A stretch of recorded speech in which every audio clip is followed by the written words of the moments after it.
Last August I took one of the most amazing adventures of my life.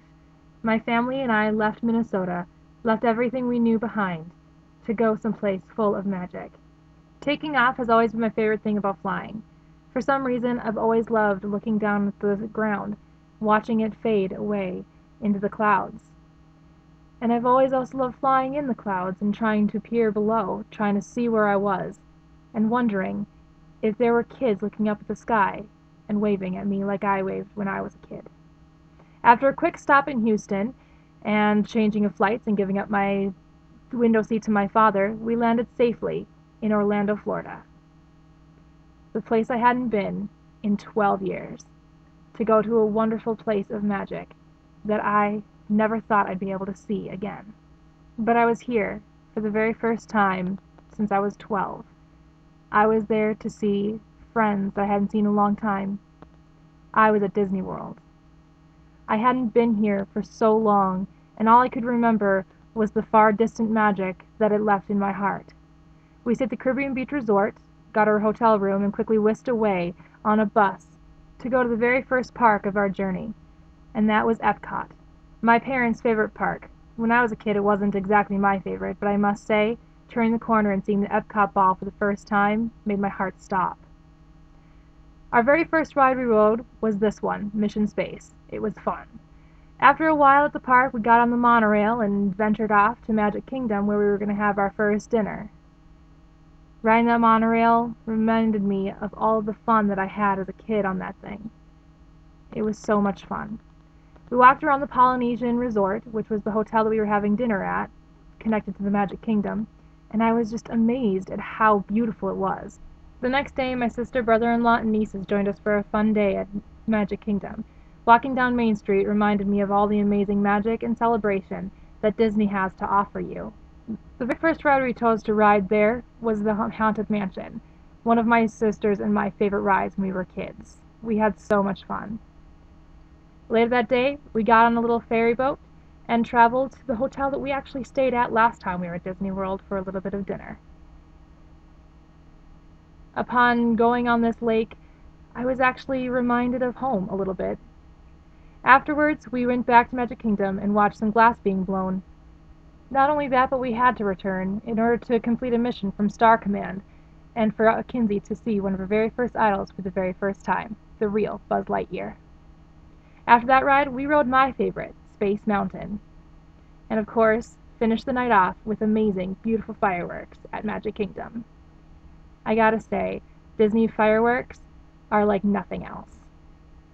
The next day, we got to see a wonderful parade with all of our different favorite characters from Disney, like Chip and Dale. They were one of my favorites as a kid. My parents and I decided that we wanted to go to Huckleberry or Tom Sawyer Island, something like that, where we got to ride some really awesome boat and went down a really crazy cave. You can't see much, but it was a lot of fun. We did get rained out a bit, but we foraged the rain and ended up at the Hall of Presidents, the one place where you can see all presidents from George Washington all the way to Obama in one wonderful place. It's a great show of American history, and if you like history at all, you will love not this ride, but this show. Then we were off, after the rain, to another little parade of all of our favorite Disney characters. And as you can see, Aladdin was definitely one of my favorites as a kid. Then I was off to Epcot one more time, where we ended up getting to try some soda from all around the world. And of course, I had to try the one from Japan just for you guys. So here we go.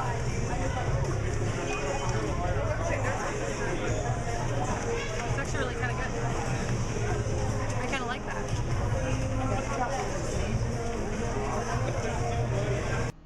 Then we decided to go around the World Showcase in Epcot. For those of you who don't know, the World Showcase is just a little parade around the entire world, starting, depending on which side you start, in Canada or in Mexico.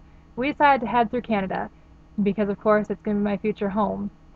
And as we walked around Canada, which didn't seem much like Vancouver at all, we had a lot of fun. But it just kind of reminded me of the little time I have left with my family. We headed then to Paris, where we were trying to find a cake that I had as a kid. And we tried every bakery in Disney World. and still were unable to find this illustrious chocolate cake that I love so much. Then we were off to Japan. Of course, we couldn't leave out Japan now, could we? It was beautiful, from the framework to the plants to everything in Japan. Then Illuminations that night. Illuminations was one of the most amazing fireworks shows you will ever see. The next day we came back to Epcot again, try a little bit of Captain EO, which we never actually went on, and went some more on the World Showcase, only starting in Mexico this next time. We had so much fun. Mexico is a fun place to go now that I have actually been to Mexico. I wish you could see this a little bit better. This was actually inside that pyramid.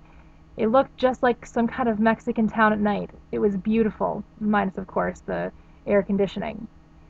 Outside, the girls got another glimpse of one of their favorite characters.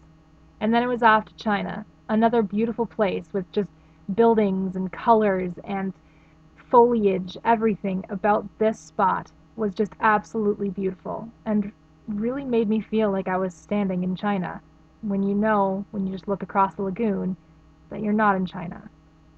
After a while, we got to this great little miniature town that everybody knows about if you know anything about Disney World, with a train that goes through it and just perfect models and everything. It reminded me of what I said at the beginning of the video. It made me feel like I was in a plane taking off and just looking at the land below, wondering where my next journey was going to take me. And I've been feeling that through this entire time at Disney World, because I didn't remember much, and what I did remember, it seems like nothing had changed. Everything was the same. Disney World was an adventure to me. It was like taking off in an airplane every time I left the hotel. And then, of course, we went to Japan for dinner. And let's listen in to this wonderful experience. Now I put a little bit of oil, yes? A little bit. And then... Woo! Special Japanese water. And I move it over here in the middle, yes?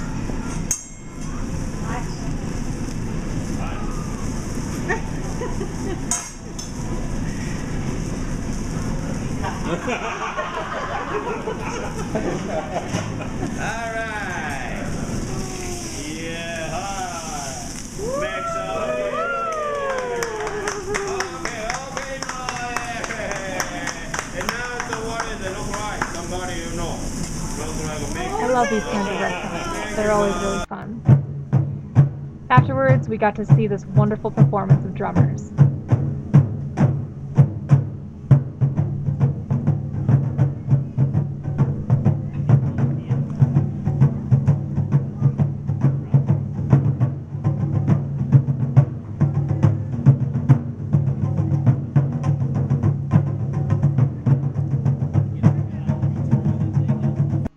Then we rode some more rides, and the girls got to meet Mickey Mouse.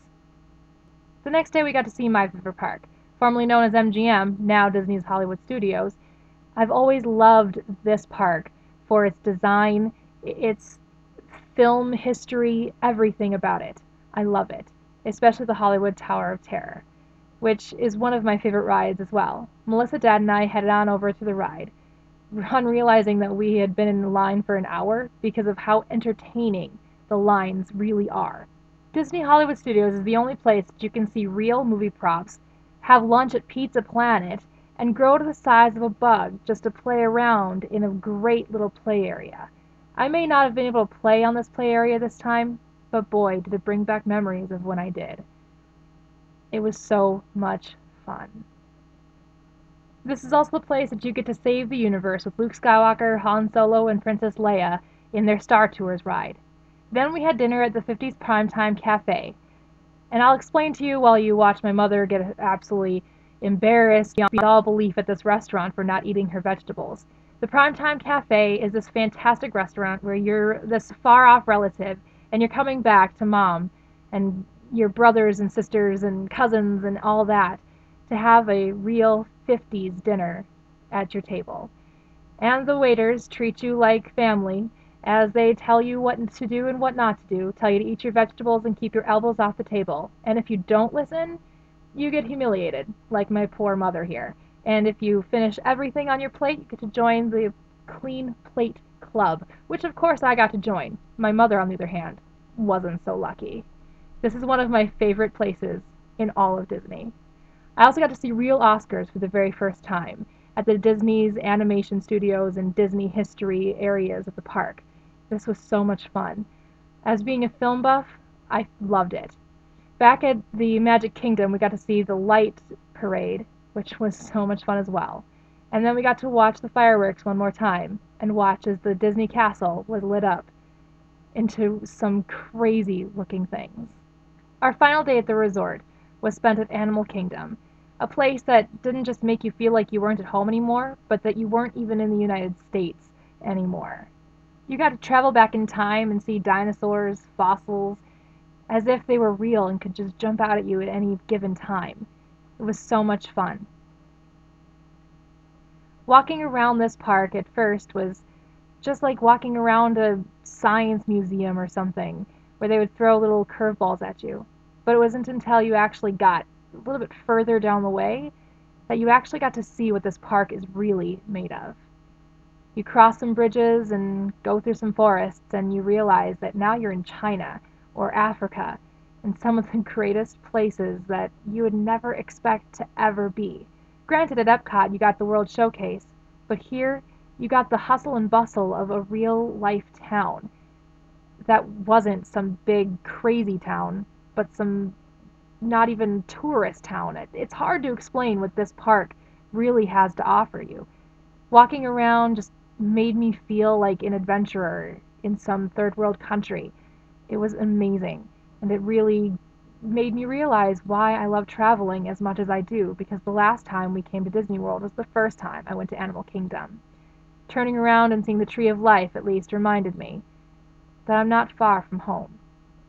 At least not as far as I thought I was.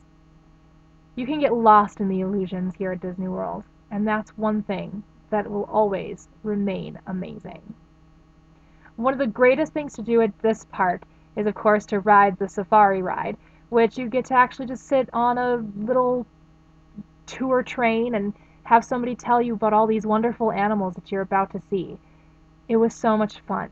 And as you see all these animals, I'm going to give you kind of a conclusion of all of the wonderful things about Disney World. Sadly, I didn't take as many shots as I did at the beginning because, as it turned out, this trip became more about spending time with my family than it did making clips for my YouTube videos. But in all reality, I had so much fun and got to experience so much and got to feel the same magic that my nieces, who are 7 and 2, get to feel. It was the most magical experience of my life. And as we left Disney World, the magic came with us. And I will always remember my wonderful time at Disney World. This last clip was actually from one of the very first days at Disney World, but the sign says it all. Disney World is a kingdom of dreams.